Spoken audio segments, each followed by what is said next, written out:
Amma Pathashala, a fun place to learn and enjoy. సిటీలో ఉండే గోపాల్ బామ్మ తాతయ్యని చూసేందుకు ఊరొచ్చాడు. కాలక్షేపం కోసం డ్రాయింగ్స్ వేసుకుందామని పుస్తకాలు, కలర్స్ అన్నీ తెచ్చుకున్నాడు. ఓ రోజు పొద్దున్న డ్రాయింగ్ వేసుకుంటున్న గోపాల్ని ఊర్లోకి వెళ్దామని తాతయ్య పిలిచారు. వెంటనే ఎక్కడవక్కడ వదిలేసి బయలుదేరాడు గోపాల్. ఇంతలో అక్కడికి ఎలుకొకటి వచ్చింది.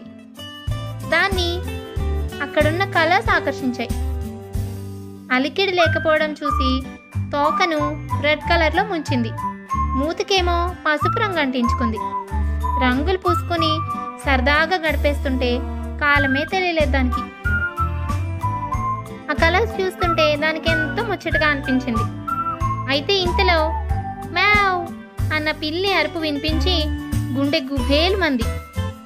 పిల్లి దగ్గరగా రావడం చూసి ఆగు అంది ధైర్యం తెచ్చుకొని. ఎందుకు ఆగాలి? నిన్ను చంపుకు తింటాను అంది పిల్లి. నా మాట విను, నన్ను చంపాలనుకుంటే నువ్వే చేస్తావు అంది ఎలుక. ఏ ఎలుక, నా దగ్గర నీ నాటకాలు కుదరవు అంది పిల్లి.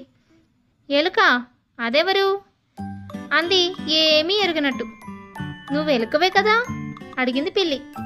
నేను ఎలుకనా? కాదుగా అంది ఎలుక. మరైతే అంది పిల్లి అయోమయంగా. చురికను అంది ఎలుక. బుర్ర గోక్కుంది పిల్లి. అదే అదనగా మరింత గందరగోళం చేయాలనుకుంది ఎలుక. నా దగ్గరకు వచ్చావంటే నా వెంట్రుకలు ముళ్ళై గుచ్చుకుంటాయి అంది ఎలుక భయం లేకుండా.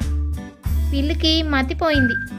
చూడ్డానికైతే ఎలుకలాగే ఉంది, కానీ శరీరం అంతా రంగురంగులుగా ఉంది. ఇదేదో కొత్త జంతువులా ఉంది. అయ్య బాబోయ్, హెచ్చరించింది కాబట్టి బతికిపోయా, లేదంటే ఈ పాటికి బలైపోయేదాన్ని అనుకుని వేగంగా పరిగెత్తుకుంటూ వెళ్ళిపోయింది పిల్లి.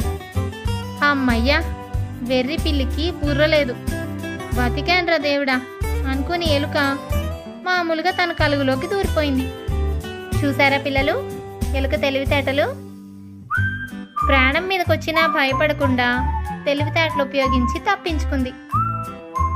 దానినే సమయస్ఫూర్తి అంటారు. అంటే సమయానికి తగ్గట్టుగా మనం ఆలోచించడం అన్నమాట. మొత్తానికి ఎలుక చక్కగా రంగులతో ఆడుకుంది, ప్రాణం పైన నుంచి తప్పించుకుంది. వాళ్ళే తెలివైన ఎలుక కదూ. ఈ కథ మీకు నచ్చిందా? బాగా నవ్వుకున్నారా? అయితే లైక్ చేసేయండి. మరెన్నో మంచి కథల కోసం మా ఛానల్ని సబ్స్క్రైబ్ చేయండి. మరొక మంచి కథతో మళ్ళీ కలుద్దాం. బాయ్ పిల్లలు.